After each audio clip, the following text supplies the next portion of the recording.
Welcome to Your Food Looks Funny. I am Marcus T, and today's episode is the conclusion of Just Dessert.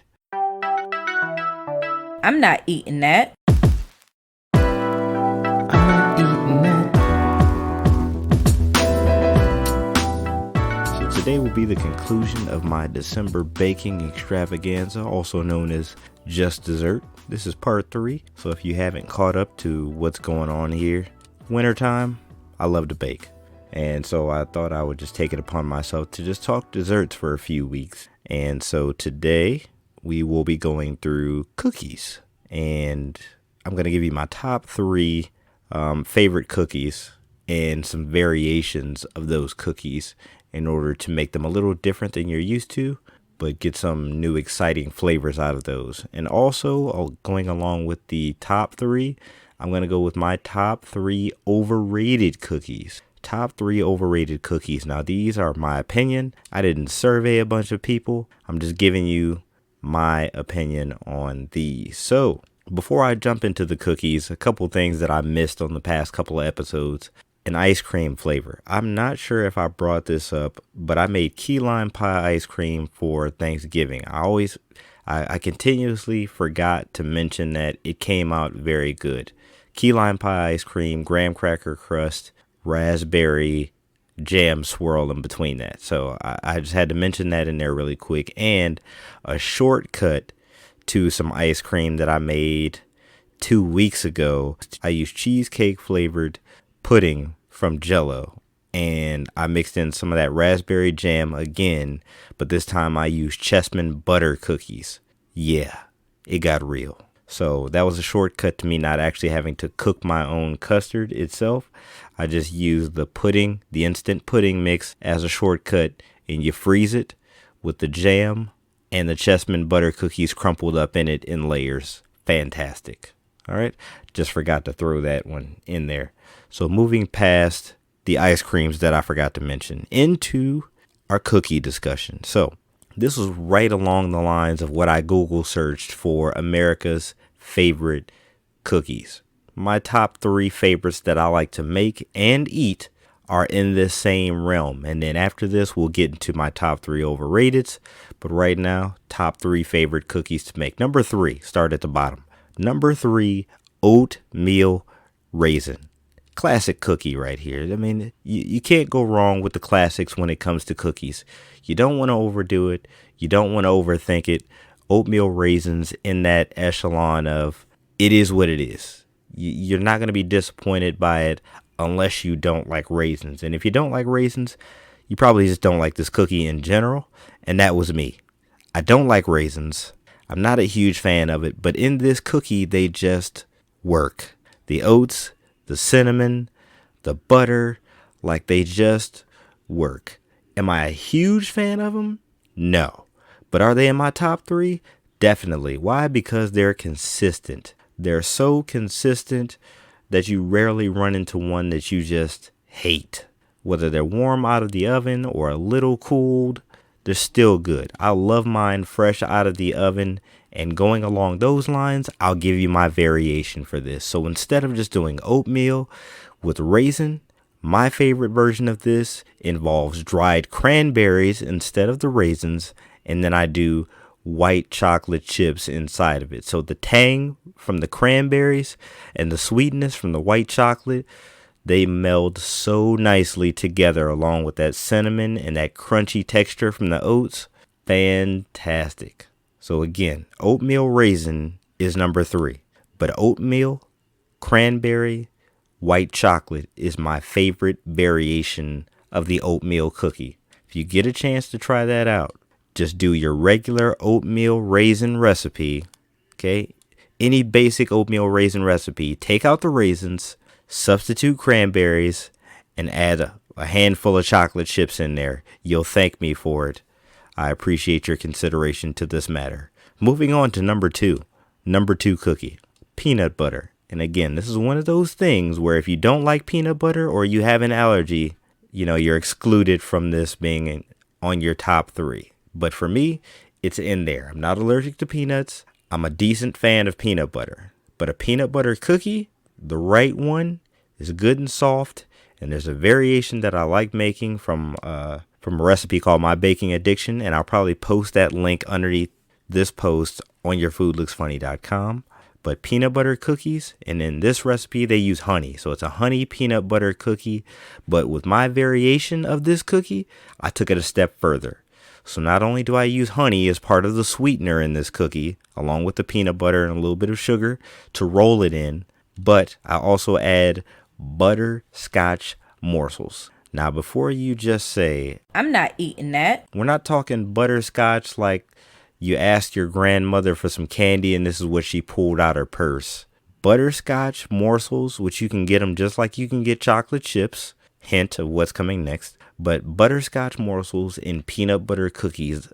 I don't know what it is about the flavors, but they just play off of each other so well. So I call these peanut butter scotch cookies. Again, take your standard peanut butter cookie recipe and add a handful of butterscotch morsels to it. Fantastic. This is one of those things like, that sports player that people just love or hate, like a Tom Brady. This is the Tom Brady of the cookie world. Either you love him or you hate him.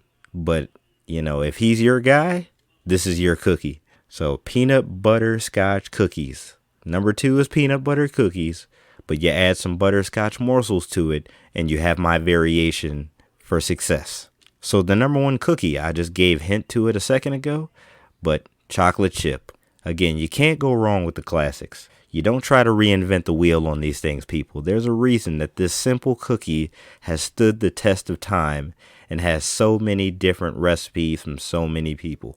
Toll House set the standard for this and back in the day by browning the butter, and it just gave a deeper, nutty taste to the chocolate chip cookie. But chocolate chip cookies is just a standard dough with chocolate chips added to it. Who would think this would become such a phenomenon in the cookie realm? But again, less is best. Keep it simple. All of those things just describe the chocolate chip cookie to a T. Now, my variation for the chocolate chip cookie, turtle cookies. Now, I'm a huge fan of turtles, as in the candy that's chocolate, caramel, and pecans. But of course, you can make this into a cookie.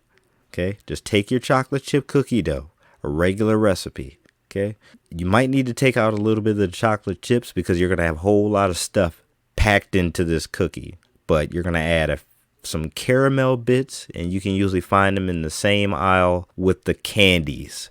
So instead of buying like the individually wrapped caramels, they sell the little bits of caramel, almost like chocolate chips. And I actually think they sell caramel chips now too.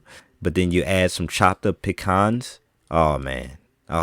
Turtle cookies. And don't disrespect them by using dark chocolate. It's okay if you're feeling a little bit healthier to use a dark chocolate. And I've talked about chocolate on an episode. It was called National Chocolate Day. So go back and listen to that one if you want to get my take on dark chocolate.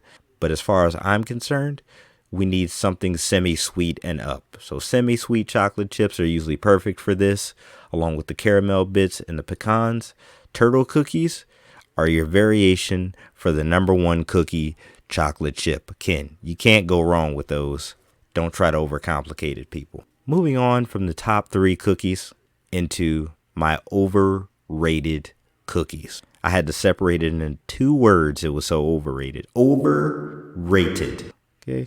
Now, we just talked about chocolate chip cookies and not reinventing the wheel in order to get this simple classic to top the charts year after year.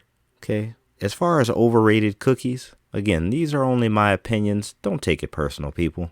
Anything with chocolate that's not a chocolate chip cookie is doing too much. That includes cookies with M&Ms, with chocolate chips and chocolate chunks and chocolate whatever else you want to throw in it. Why do we need 3 different kinds of chocolate in it? This is just like making macaroni and cheese with 7 different cheeses in it. Keep it simple, people. 2 or 3 cheeses is enough. 1 chocolate chip type in the cookie is enough. 2 if you're feeling froggy, but normally 1 is good. You don't need to overcomplicate this. So when people make those cookies, I forget what they're called, but they put the Hershey Kiss in the middle, or like I said, M&Ms or something. It's too much. Just make a chocolate chip cookie and get these imposters out of here. So that's my number 3 overrated cookie, which is a broad spectrum of anything with chocolate that's not a chocolate chip cookie is just an imposter. Number two, white chocolate macadamia nut cookies. And again, we're almost following suit for suit here with white chocolate being in one of my top 3 cookies, the oatmeal raisin variation. But white chocolate macadamia nut cookies, most people just don't snack on macadamia nuts. They're kind of expensive, but the fact that they made it into a cookie that's so, I don't even know how to describe people's reaction to it. Like they clamor for it if they see it. If you see a white chocolate macadamia nut cookie, you want one. But are you looking for one if it's not there? No, you're not. If cookies are around, if you see a chocolate chip cookie, if you see an oatmeal raisin cookie, you're not going to bypass it and ask, where are the white chocolate macadamia nut cookies? You're going to take the ones that are there because they're better. Okay? So don't hype it up to be more than what it is. It's a role player. Okay? It's a 6-man. It's a bench spot. It's the punter. You don't want this cookie. You just like it because it's there. Okay? So that was my number 2 cookie. White chocolate macadamia nut. Be who you are. Don't try to be on the starting 5. All right, for my last overrated cookie, it's kind of a twofer here. The most overrated cookies to me, and we're right around the season of Christmas, sugar cookies and cutouts. Slightly different, but pretty much the same as far as I'm concerned. Cutout cookies with their frosting and decorations is like they're trying to be cakes, but they're not really cakes. There's not a lot of flavor there. It's more about the look than it is the substance. I'm not a fan. Where's the flavor at, people? It's just sugar. And then again, with sugar cookies, sugar is your flavor? Sounds a little redundant to me. They're all pretty much flavored with sugar, aren't they? I don't want to be this guy. I wouldn't want to be that guy who just says, I'm the sugar cookie fan. It's not my thing. It's so dry. It's so plain. I like vanilla ice cream, but this is basically the vanilla ice cream of the cookie world. It's a plain thing that if the kids are around, you hand out a bunch of these. It didn't take much effort. But then again, you probably could have made chocolate chip cookies for a lot less. So with that said, those were my top 3 overrated cookies. Again, the top 3 cookies that I had, number 1 was chocolate chip. Number 2 was peanut butter. Number 3 was an oatmeal raisin. Rewind if you didn't catch my variations on those. Talked about them. My favorites to make and eat. Overrated. I don't even want to say them again, but I guess I will for the recap. Number 1, cutouts and sugar cookies. Number 2, white chocolate macadamia nut. Number 3, anything with chocolate that's just pretending to be a chocolate chip cookie. All right, so thank you guys for indulging my cookie rant on the Just Desserts episode. Next week, I'm going to figure out some way to wrap up how this year has gone so far. I think we're 25 episodes, 26. I can't even think of the number of where we're at right now, but basically half the year worth of episodes. Thank you all to who have listened to each and every episode and given me great feedback on what's been going on this year. I've had so much fun doing this podcast. So much fun.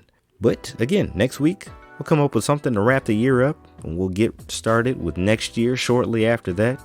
Check out the website, yourfoodlooksfunny.com. Donate to the show. Check out the merchandise, and I will see you guys next week. All right.